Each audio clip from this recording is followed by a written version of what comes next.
Hello दोस्तों, आप सभी का स्वागत है आपके अपने यूट्यूब चैनल विद्या इन्फोटेक पर। तो दोस्तों, मैं हूं प्रदीप चौधरी और आज के इस वीडियो लेक्चर में बातचीत करेंगे कक्षा 10 गणित थेल्स प्रमेय। तो प्यारे साथियों, आज हम थेल्स के बारे में जानेंगे। आज वीडियो के अंत तक बने रहिए। थेल्स प्रमेय आपको सिखाऊंगा जो यूपी बोर्ड परीक्षा के दृष्टि से वेरी इंपॉर्टेंट है। तो प्यारे साथियों, थेल्स के प्रमेय का अनुप्रयोग जान लीजिए। थेल्स प्रमेय किस प्रकार से सिद्ध किया जाता है उसके बारे में हम बताएंगे डिटेल से। वीडियो के आखिर तक बने रहिए।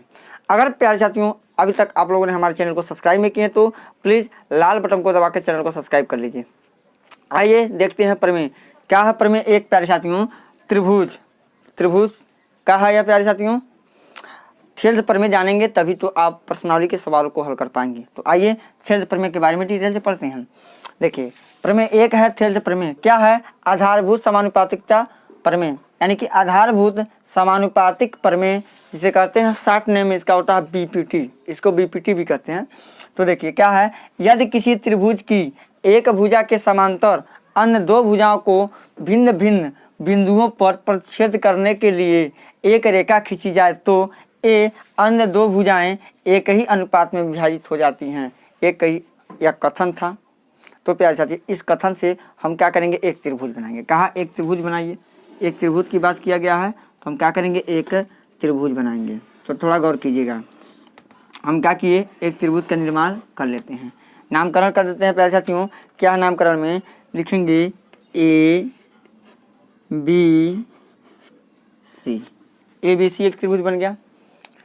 कथन के अकॉर्डिंग काम करेंगे। क्या यदि किसी त्रिभुज की एक भुजा के समांतर, यानी एक भुजा के समांतर यानी बीसी के समांतर दो भुजा के भिन्न, देखिए एक भुजा इन दो भुजा के क्या भिन्न है।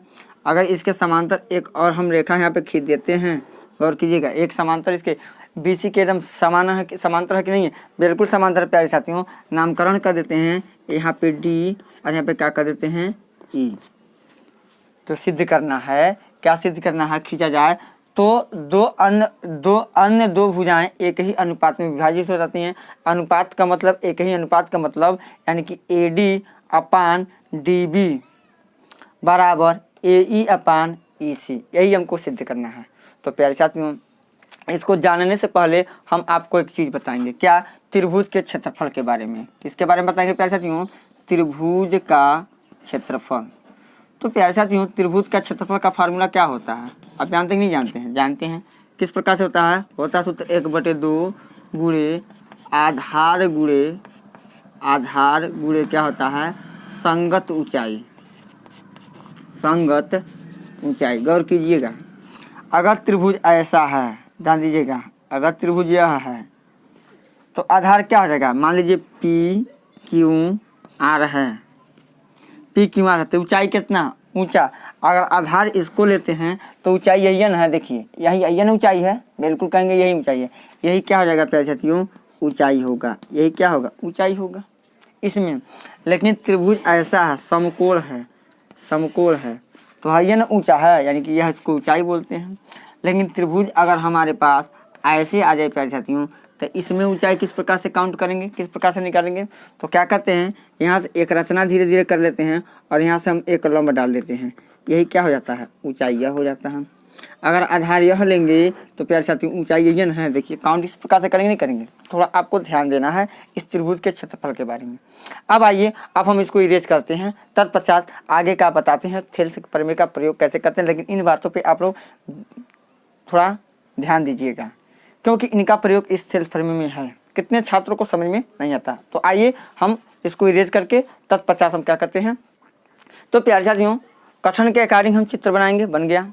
अब इसमें अपने पास से एक रचना करना होता है जो सिद्ध करने वाला है प्यारे साथियों। थोड़ा सा इसको हम यहाँ पे लिख देते हैं, यानी सिद्ध करना है, ध्यान दीजिए क्या, AD अपान प्यारे साथियों DB कहिए या BD कहिए, कोई अंतर नहीं है, बराबर हमको सिद्ध करना है AE अपान EC। इतना हमको क्या करना है, सिद्ध करना है। तो चलिए हम रचना करते हैं। सर्वप्रथम क्या करेंगे प्यारे साथियों, रचना करेंगे अपने पास से E से B को हम मिला देंगे, पहला रचना। उसके बाद प्यारे साथियों हम D से C को भी क्या करेंगे, मिला देते हैं। अब चलिए क्या कहते हैं, इसमें भी एक रचना करेंगे। यहाँ से इस भुजा से यहाँ से एक लंब डालेंगे, इसका नाम हो जाएगा, यहाँ पे लिख लेंगे यन। यन हो गया। अब प्यारे साथियों डी भुजा से यहाँ पे लंब डालेंगे हम, तो इसका नाम क्या दे देंगे, यम दे देते हैं। क्या हो जाएगा, यम हो जाएगा। तो लंब डालेंगे तो प्यारे साथियों यहाँ पे 90 अंश का कोण बनेगा, यहाँ पे भी 90 अंश का कोण बनेगा, आप जानते होंगे। उम्मीद है प्यारे साथियों जो रचना की है आपको समझ में आया होगा। तो यह काम हो गया। आगे काम क्या है, ध्यान दीजिए। तो पहले लिखा जाता है, ध्यान दीजिए, पहले हम क्या करते हैं आपको समझा देते हैं, उसके बाद कैसे लगेगा सवाल उसको मैं बताऊंगा, गौर कीजिएगा। तो सर्वप्रथम उपपत्ति से सीधे मैं बता रहा हूँ, उपपत्ति से क्या होगा। तो पहले प्यारे साथियों क्या करेंगे, इस त्रिभुज में देखेंगे, इस त्रिभुज में देखेंगे, यानी लिखेंगे एरिया त्रिभुज, ध्यान दीजिएगा, कौन, ए डी ई, एरिया त्रिभुज ए डी ई। क्या होगा एरिया त्रिभुज का, यानी ए डी ई का एरिया क्षेत्रफल क्या होगा। तो प्यारे साथियों होता है 1/2 आधार। आधार अब किसको मानेंगे, तो ए डी को आधार मानेंगे, क्योंकि ए डी यहाँ पे ऊपर है कि नहीं है, ए डी को आधार लेंगे तो ए डी आधार। तो जब ए डी आधार हो गया तो ऊंचाई कहाँ से नापेंगे, यही ना ऊंचाई लेंगे। ऊंचाई कितना, एन ई, क्या है, एन ई। बताइए, कोई दिक्कत नहीं है। देखिए एडी को जब आधार मानेंगे तो यहाँ से ना मापेंगे कि त्रिभुज कितना ऊंचा है, तो एन ई जो हम लंब खींचे वही हो जाएगा ऊंचाई। अब चलिए, अब देखिए इसी के समकक्ष हम ले लेते हैं। अब इसी के साथ हम लेंगे, इस वाले को लेंगे, इस वाले त्रिभुज को ले लेते हैं। यहाँ से देखिए, यानी कि बी डी ई को, बी डी ई को लेंगे। तो अब प्यारे साथियों अगर एरिया आपसे पूछा है किसका, बी डी ई का, तब क्या लेंगे। तो प्यारे साथियों यहाँ पे ए डी आधार लिए हैं तो यहाँ से डी बी आधार लेंगे। क्या लेंगे आधार, डी बी। देखिए डी बी आधार लेंगे तो 1/2 गुणे डी बी गुणे ऊंचाई। आप बताइए इस त्रिभुज की ऊंचाई क्या होगी, अभी आपको बताए। देखिए जितना ये त्रिभुज ऊंचा है उतना भी ऊंचा यह होगा, जितना यह त्रिभुज ऊंचाई जितना का है उतना ऊंचाई इस त्रिभुज का भी होगा। देखिए हम इसको क्या किए, आगे बढ़ाएं, यही ना होगा। इस त्रिभुज की ऊंचाई नापेंगे तो कहाँ से नापेंगे, यहाँ से नापेंगे, नहीं नापेंगे, तो हो जाएगा एन ई। क्या कर लेंगे, एन ई। कोई दिक्कत, कोई दिक्कत नहीं।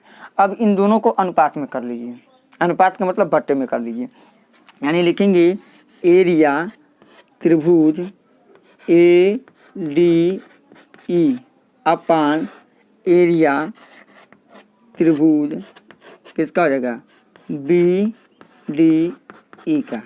तो करेंगे प्यारे साथियों तो होगा 1/2 गुणे ए डी गुणे एन ई। इसको करेंगे तो क्या होगा 1/2 गुणे डी बी गुणे एन ई। उम्मीद है प्यारे साथियों कि आप लोग समझे होंगे, इतनी बात क्लियर हुआ।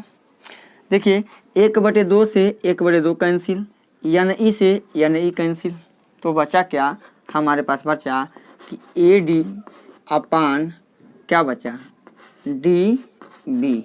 इसको मान लेते हैं समीकरण नंबर 1। हो गया। अब प्यारे साथियों यहाँ तो हो गया। अब देखिए इधर क्या है, ए ई है कि नहीं है, तो अब इसी त्रिभुज में ए ई है, तो अब पुनः इसी त्रिभुज का एरिया निकालेंगे। लेकिन कैसे निकालते हैं, पुनः देखिए, पुनः लिखेंगे एरिया त्रिभुज ए डी ई का, तो क्या होगा 1/2 गुणे, लेकिन आधार किसको मानेंगे, आधार अब ए ई को लेंगे।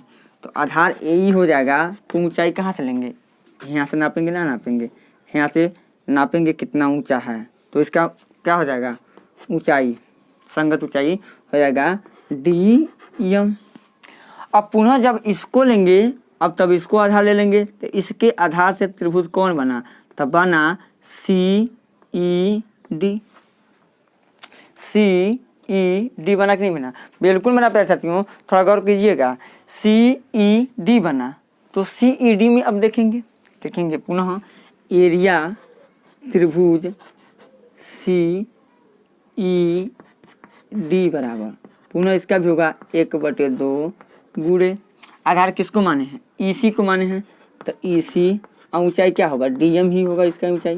देखिए यह जितना ऊंचा होगा त्रिभुज, यह त्रिभुज सी सी ई डी उतना ए, देखिए ए ई डी भी होगा, यानी कि ए डी ई भी होगा ऊंचा, क्योंकि यहाँ से इसको आगे बढ़ाया, यहाँ से शीर्ष लंब। देखिए तो प्यारे साथियों यहाँ पे हमने किया, तो अब पुनः काम करेंगे। ध्यान दीजिएगा कि लिख लेते हैं क्या हम पुनः यहाँ से हम कर लेते हैं, जगह कम होने के नाते यहाँ पे इसको क्या लिख लेंगे प्यारे साथियों, यहाँ से इसको यहाँ से लिखेंगे एरिया त्रिभुज A D E upon area त्रिभुज सी ई डी बराबर 1/2 गुणे ए ई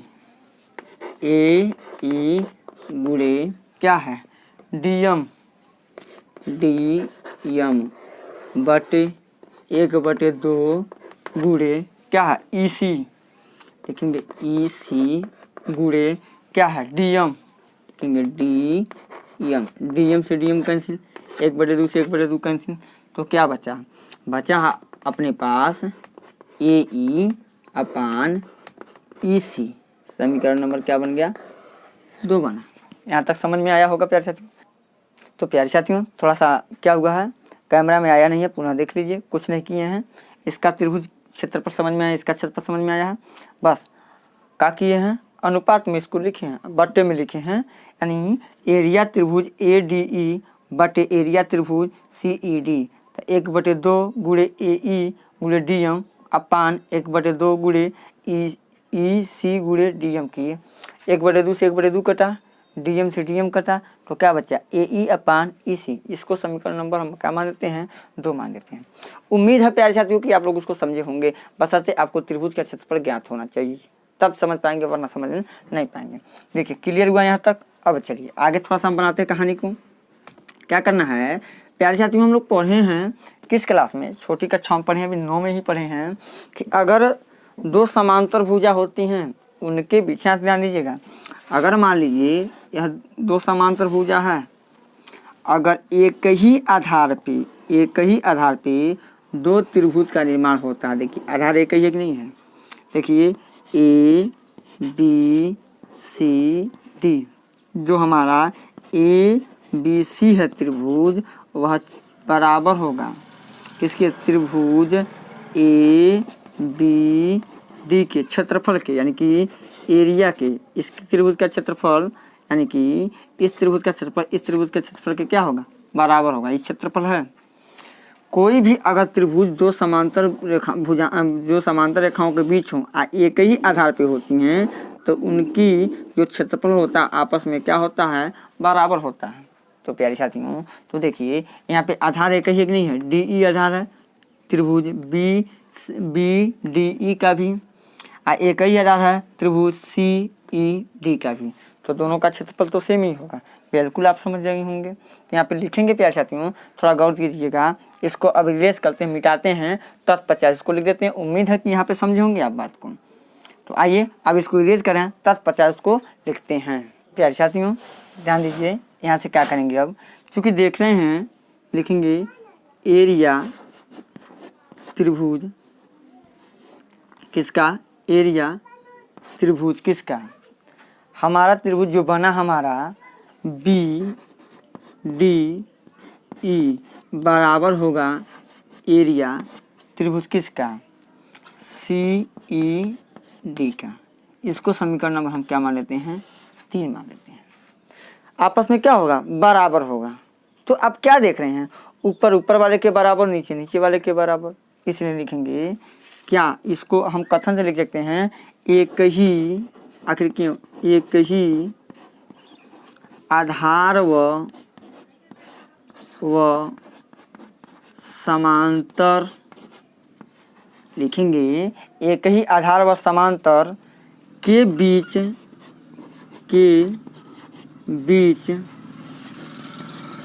बने त्रिभुज का क्षेत्रफल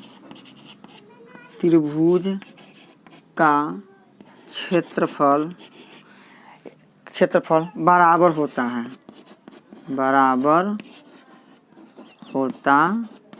है। यह कथन को हम क्या करेंगे, लिख के ब्रैकेट में कर देंगे। अतः लिखेंगे क्या समीकरण 1, 2 व 3 से क्या हो जाएगा, AD अपान, देखिए क्या है, AD upon DB is equal to हो जाएगा AE अपान EC।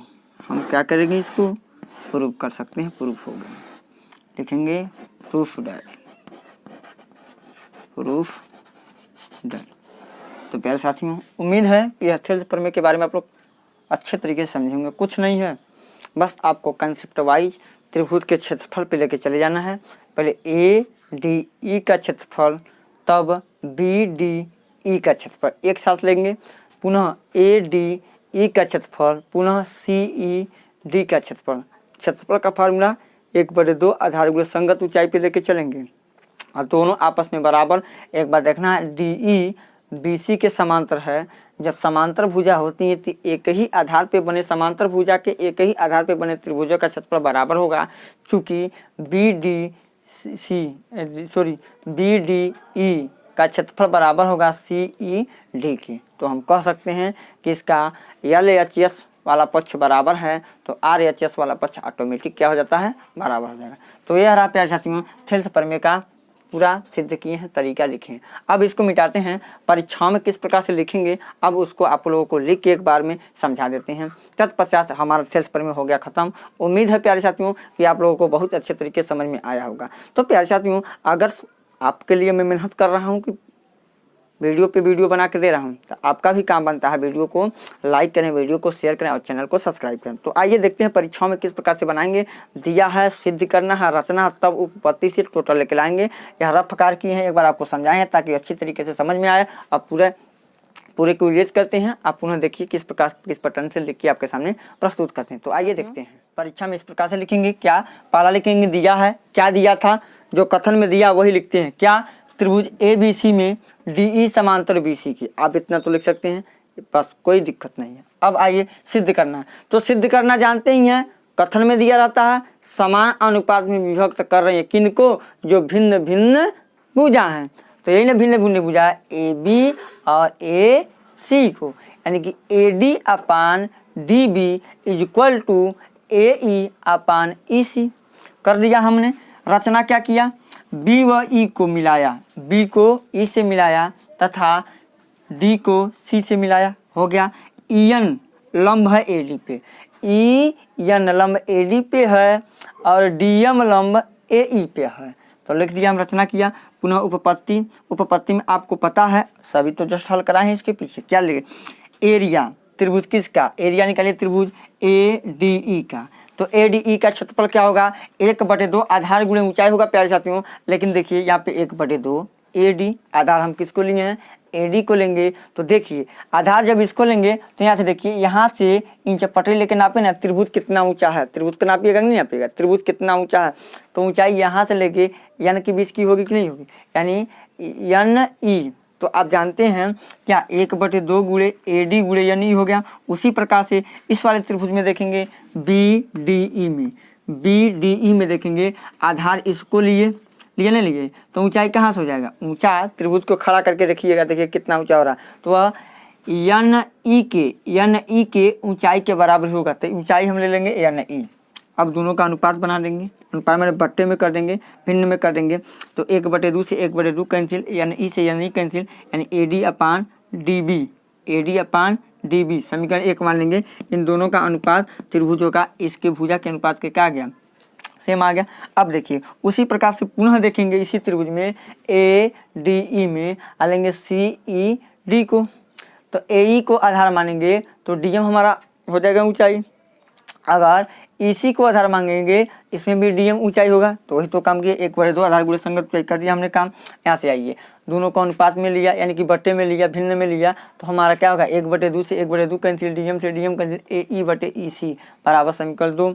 आज चूंकि हम जानते हैं एरिया त्रिभुज BDE बराबर एरिया त्रिभुज CED, यानी BDE त्रिभुज CED दोनों का क्षेत्रफल सेम होगा, इक्वल होगा। क्यों, क्योंकि एक ही समांतर रेखाओं के बीच के और एक ही आधार के हैं तो क्या लिखेंगे, एक ही आधार व समांतर के बीच बनी त्रिभुज का क्षेत्रफल बराबर होता है। इसलिए समीकरण 1 व समीकरण 2 और समीकरण 3 की सहायता से हम कह सकते हैं AD/DB = AE/EC प्रूव दैट हो गया। आपको यह कैसे बराबर, तो समीकरण 1 का देखिए, समीकरण 2 को देखिए।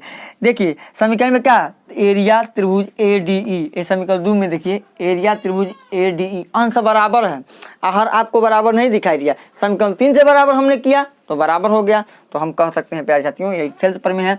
आप इन चुटकियों में लगा सकते हैं सवाल को, बशर्ते आपको इस कंसेप्ट को याद होनी चाहिए। अगर किसी त्रिभुज की में एक भुजा के समांतर एक भुजा दे देती है तो उनकी संगत भुजा का अनुपात आपस में क्या होता है, बराबर होता है। बस आपको यूँ चुटकियों में सॉल्व कर लेना है। तो उम्मीद है प्यारे साथियों वीडियो पसंद आया होगा। वीडियो पसंद आए तो चैनल को सब्सक्राइब करें और लाइक करें। तो आइए अब चलते हैं, लेते हैं अगला प्रमेय। तो अगले नेक्स्ट वीडियो में हम लेके हाजिर होंगे अगला नेक्स्ट प्रमेय यानी इसका वीडियो। तो तब तक के लिए धन्यवाद।